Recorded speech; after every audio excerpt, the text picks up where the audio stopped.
ሰላም ሰላም ውድ ቤተሰቦቼ እንደምን አላችሁ? እንደምን ቆያችሁ? ሁሉ ሰላም፣ ሁሉ መልካም።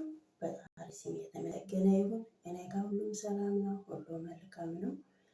ጌታ ስም ይባረክ። አላችሁ ውዶቼ አላችሁ? እንኳን በሰላም ኖራችሁ። አለው ፈጣሪ ይመስገን። ለኔ ያልገባን ነገር አለ። እነ አብርሃምና እነ ሩታ ነገር ለኔ ያልገባን ነገር እውነት ይሄ ትዳሩ ያልተፈታ ከሆነ አሁን ባልና ትዳር ሆኖ እንደዚህ አይነት ነገር እነሱ የሚያደርጉ ከሆነ እኔ እንጃ፣ ከባድ ነው። ለብር ብሎ ያልተፈታ ትዳር እንደዚህ እነሱ እንደዚህ እኔ እንጃ፣ በጣም ከባድ ነው። እና አሁን ትላንት አብርሃም መጥቶ ምንድነው ከዚህ በፊት አብርሃም መጥቶ ምንድነው የሚለው ቤተ ውስጥ ማንም ወጠጠ መጥቶ እንዲህ ብሎ ሁሌ ያወራል። እሺ እሱንም ይሁን ብለን ዝም ብለናል። አሁን ደግሞ ትላንት መጥቶ ደግሞ እንደ በፊቱ ቤተ ውስጥ ማንም ወጠጠ አምጥተሽ ምናምን ይላል። እሱ እንደዚህ ሲል ሩታ መልስ ሰጠች። ይሄ ያንተ ቤት አይደለም፣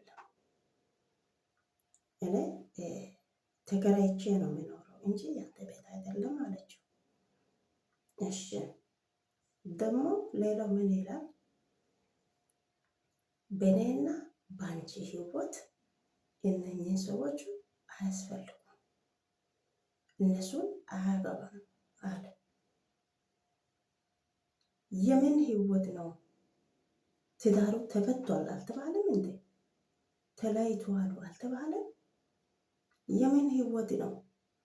እኔ የራሴ ህይወት እየኖርኩ ነኝ፣ አንቺን ለራስሽ ህይወትን መኖር ትችያለሽ ብሎ ቤቱን ትቶ ወጣ አይደለም? እኔ አዲስ ህይወት ጀምሬያለሁ፣ አንቺም ለራስሽ ኑሪ ብሎ አይደለም እንደ ወጣ? ሁላችንም እናውቃለን እኮ። አሁን ደግሞ መጥቶ በእኔና በአንቺ ህይወት እነኚህ ሰዎቹ አያገባችሁ። የምን ህይወት ነው? ለእኔ እኮ ግራ የሚያጋባ ነገር ነው እውነት። እነሱ ባለትዳር ሆኖ ያልተፈታውን ያልተለያየውን ትዳሩን ፈተናል ብሎ እነሱ እንደዚህ የሚሆን ከሆነ በጣም ሼድ ነው። ተመልሶ መኖሩ ራሱ በጣም ከባድ ነው።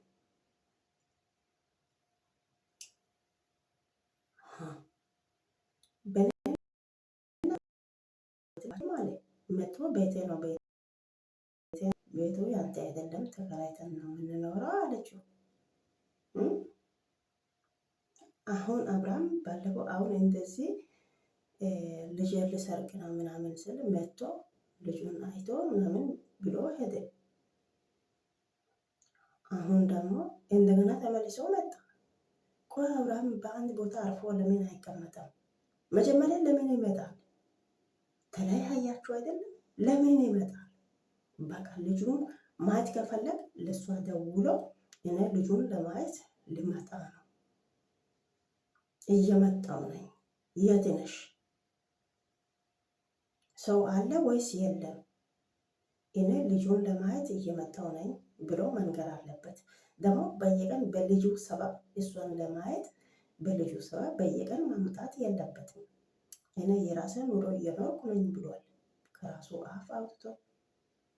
አሁን ደግሞ ተከትሎ ለምን ይመጣል? ልጁን ለማየት ከፈለገ ደውሎ እኔ ልጅን ለማየት እየመጣሁ ነኝ ብሎ መንገር አለበት። እሱም በየቀን አያስፈልግም። ይሄ የአብርሃም ሰበብ ነው። እኔ አዲስ ህይወት ጀምሬያለሁ ብሎ የወጣ ሰውየው በየቀን ወደ ሩታ ቤት ለምን ይመላለሳል? ለእኔ እኮ ያልገባኝ ነገር ይሄ ነው።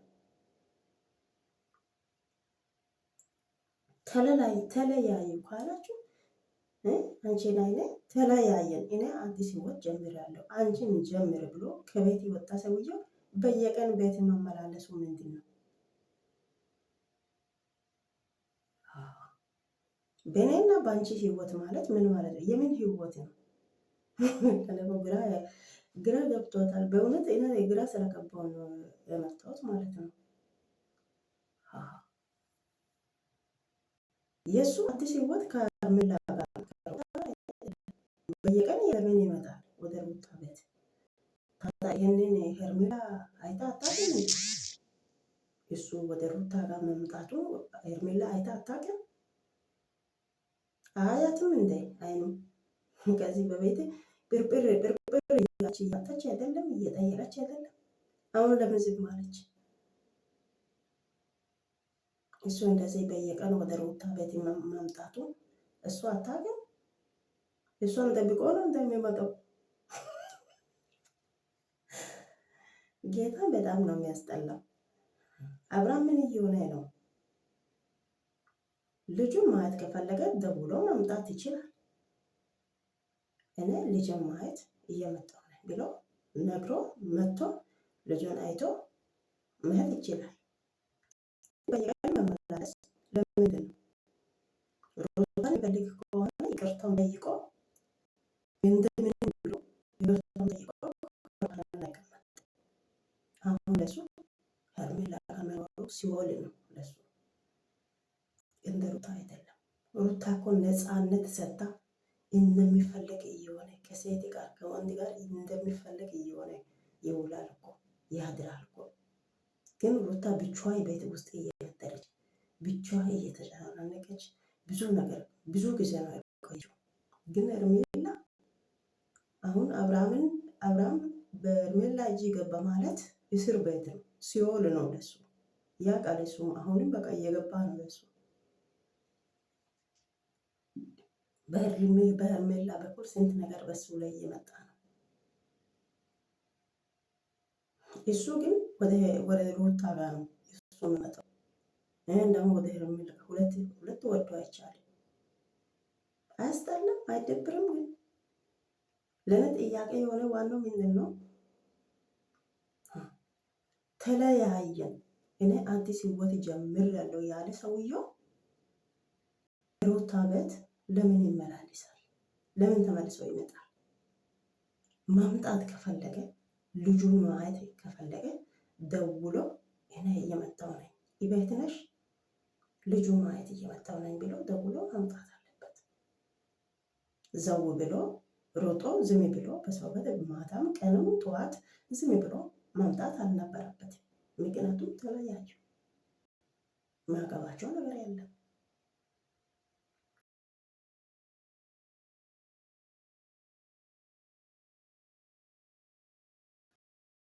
እሷ ከማንም ጋር ትሆን ምን አገባች? እሱ ለምን ይመጣል?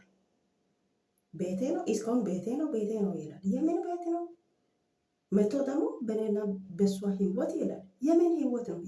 ያንተ ህይወት እኮ ከሄርሜላ ጋር ነው እንጂ ከሩታ ጋር አይደለም። ምናልባት ሰበብ ፈልጎ ከመጣ ኦኬ፣ ጥላቻ የሆነ ነገር ፈልጎ ከመጣ ነው እንጂ አብርሃም በሰላም እዚህ ቤት ይመጣል ብዬ አላስብም። ሲጀመር ለምን ይመጣል? ደውሎ ነግሮ መምጣት አለበት።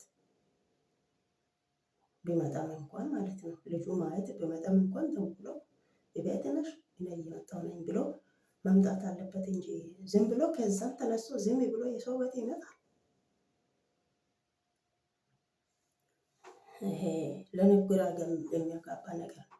ከዛም ያልተፈታ ትዳር ተፈቷል ብሎ እነሱ እንደዚህ የሚሆኑት ከሆነ ጌታ ሸኔ ነው።